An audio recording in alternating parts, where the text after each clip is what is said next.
ta mua foke project ko ni ko tokanga e kina ai ngahi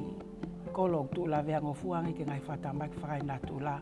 kai toe whakamālohi i ange ai mahu inga whakakau mai o si kakai o tu la vea ngofua i anga o North West Society.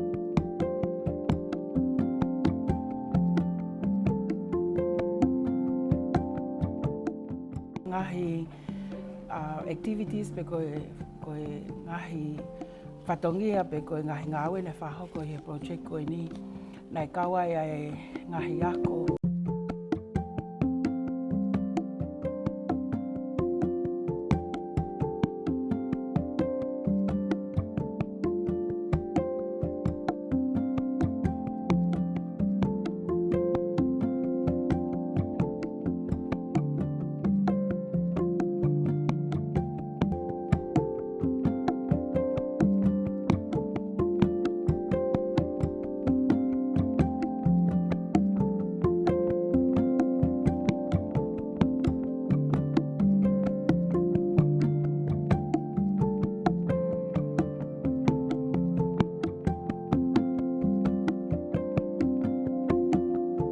Nai whaki pia moe Apollo Kalama drum ane whakahoko ia he project koe ni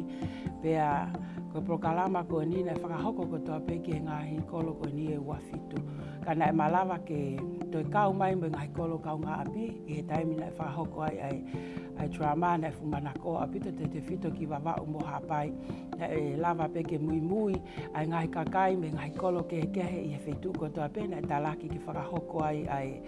drama koe ni.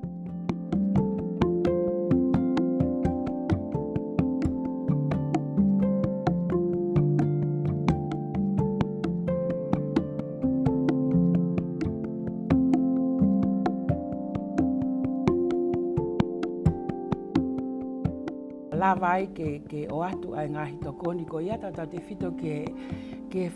tanke e lita e wamano fitu afe e walu ai ana e ave ia ki he kainga kondo no muka i he tau mua ka toi ai ha honge vai e malawa pe no muka ke nau tānaki ai vai ko ni o nau mo uia ia no muka pe si kau atu fok mo fono i fua.